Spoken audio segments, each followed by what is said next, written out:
strategic plan summarizing and feedback session. We're happy to have everyone here at 3:01, September 4th, 2024.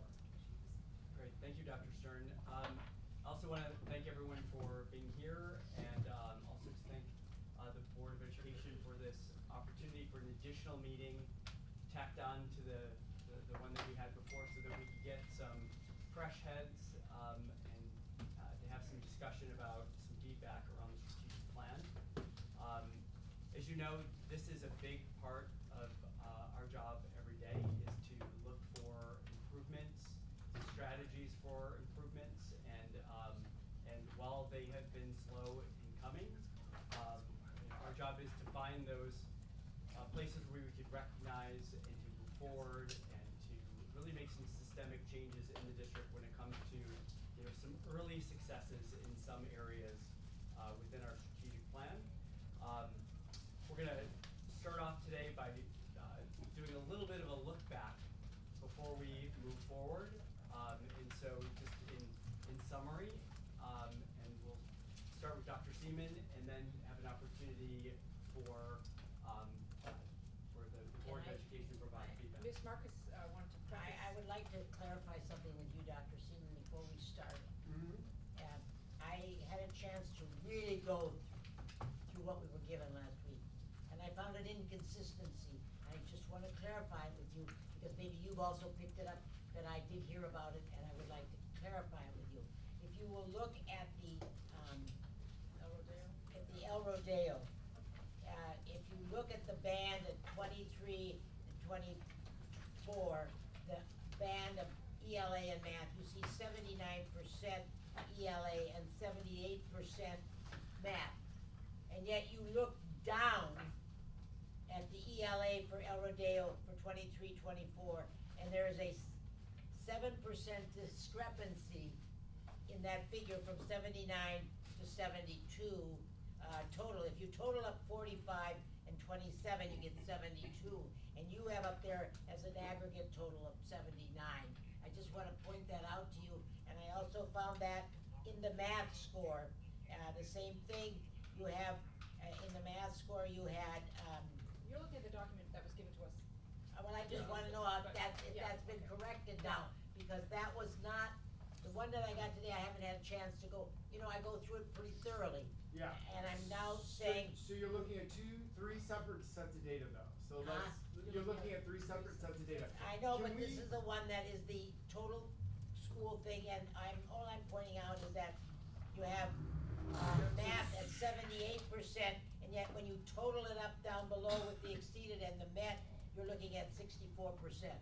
So that's why I'm saying it's 79 and 78 and 20, and that's everybody at El Rodeo.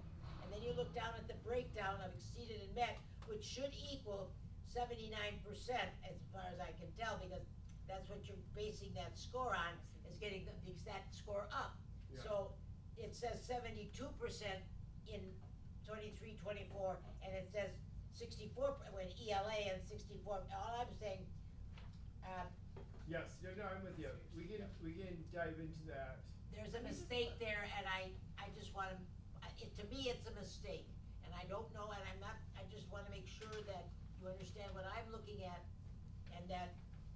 So why is it 79 up here? And I assume that the 79% number is for the number of students that were in the two top categories, because we're more interested, or not we're more interested, we're interested in all of them, but that those are the ones that we're accounting for, because they're down below exceeded and met, and it's 79 up here and it says 72 down below. And that, before I go into any other discussion of what I've done, I just wanted to point that out, and I'm overdone with that now. So I just wanted to make sure that we're on the same page. Yep. Are you saying this is 72? Okay. Can we? This is 79. Yes. Okay. So Let's not delve into this right now, because I want to hear. Yeah.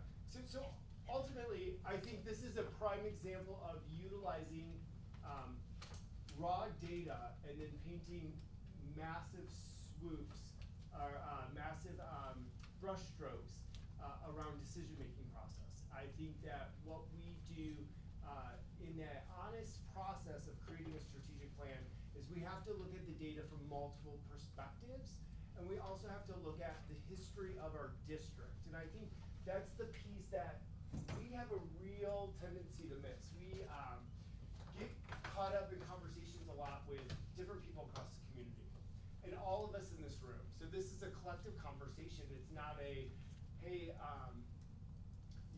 Elrodale, why didn't you do better here? Or Will, why didn't you do better there?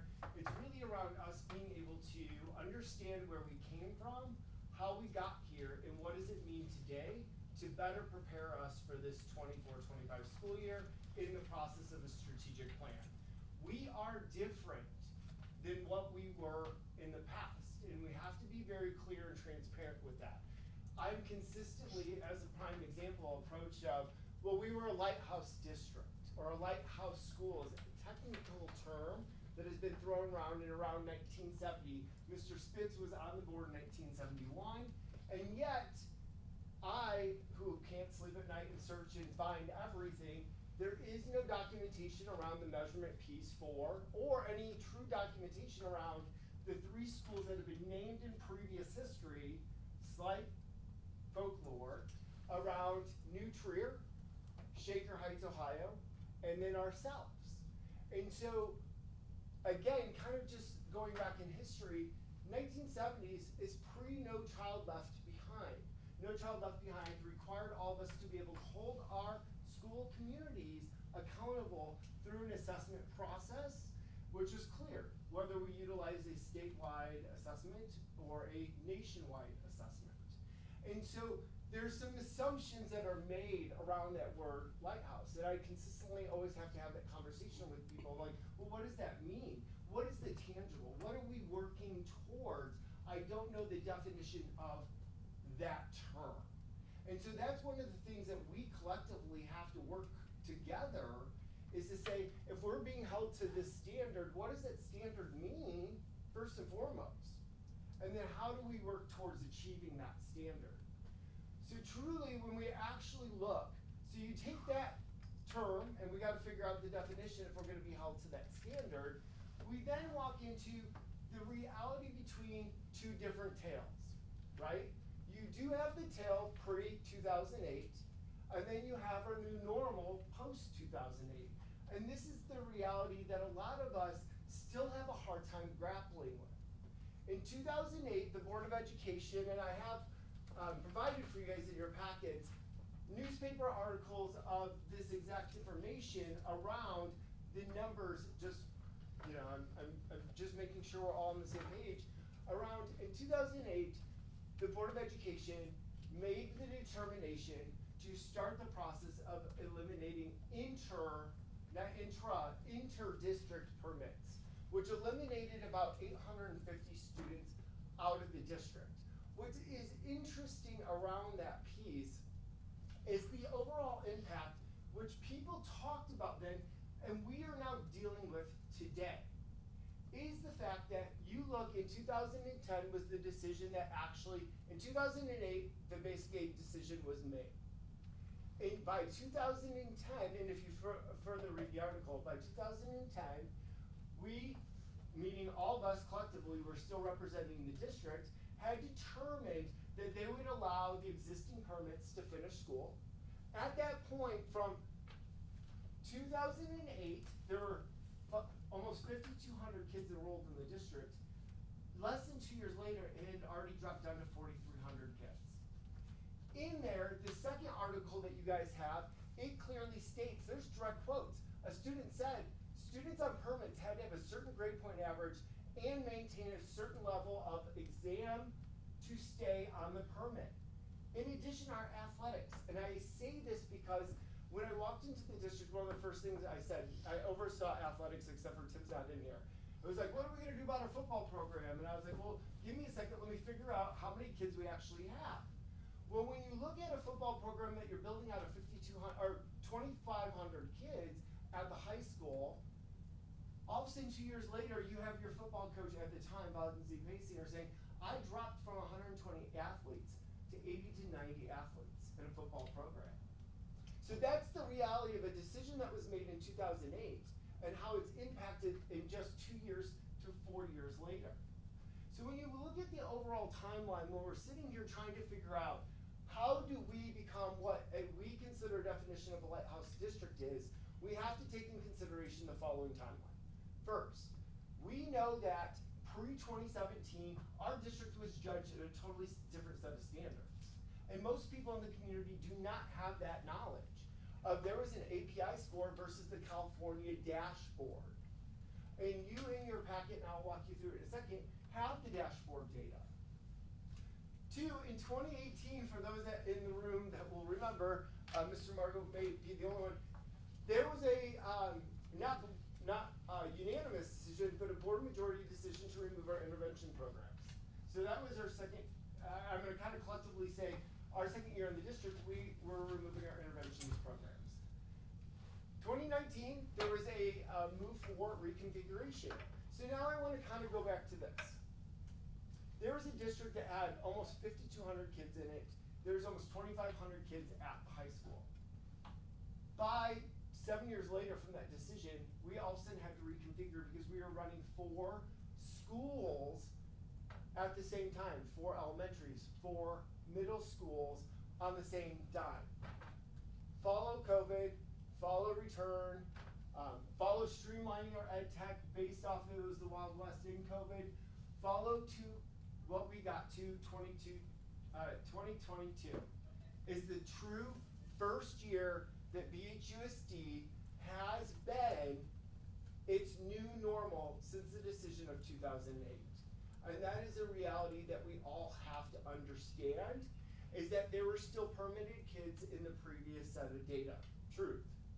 There were also 4 K-8s before, which we used to, I'm gonna say this, in 2017, we did a presentation where I said, oh, and I'm not throwing anyone under the bus, but we'd say, oh, well, there was Horace Mann's data, and then we'd immediately avert our attention to Hawthorne and El Rodeo, and then pay attention where Beverly Vista just got kind of mixed into this crowd. I did those presentations in 2017 and 2018. And then now in 2023, we have now the opportunity where we have, not institutionalized, but in the process of utilizing iReady, NWEA, SAT Suite with our AP scores. Why is this important? Because this is the true new normal. This is our benchmark, people. This is what we have to discuss to figure out how we are going to move the district to quote unquote meet whatever that definition of a lighthouse district is. But what we can't do is say things and engage people, and I'm gonna say this out loud, I would say to anybody, is an alumnus that says in 2008, we were this. It's a different environment. We have 1,100 kids sitting on our high school campus. Now, why is this important? I'm gonna walk you through these data sets, Mrs. Marcus, to make sure that we all have the same information, the overall CAS data. I'm gonna explain something that is new that you didn't have, which is the cohort data, which is the kids that have been in the district with us for multiple years. Because there is a trend in our district of families do move in for 1 to 2 years because of jobs, and we love that. Thank you for coming. And then unfortunately we spend a lot of time, resources, and investments, and then they do leave us. It's important to understand. Let me jump to the next. On the very bottom, the reason I say this is there is power in percentage. There is a power in understanding the percentage of that number. And even though it's embargo data, and Drew's gonna throw something at me right now because this is supposed to be a surprise, I needed to use this as an example. There may or may not be, on Tuesday, may or may not be announced, there are 5 National Merit Scholars. In that, people will say in the community, because they said it last year, oh, that's not a lot compared to 2009. However, doing the cross percentage of the total number of students in that senior class, when you have 5 out of 306, it's a 1.6%. National Merit is supposed to be the top 1%. We actually beat the odds, but no one says the 1.6%. What they hang their hat on in the community is there's 5. Because they don't understand that there are almost 250 less seniors in that class. Can I interrupt you for 1 Yes. second, because I wanna make that point right now, because while I'm thinking of it, please, I'm sorry. Yeah. That is the exact same thing I've been saying, and I told you, Dr. Berge, the same thing. What we need to No. see is the number that relates to that percent when we read these scores, and they aren't there.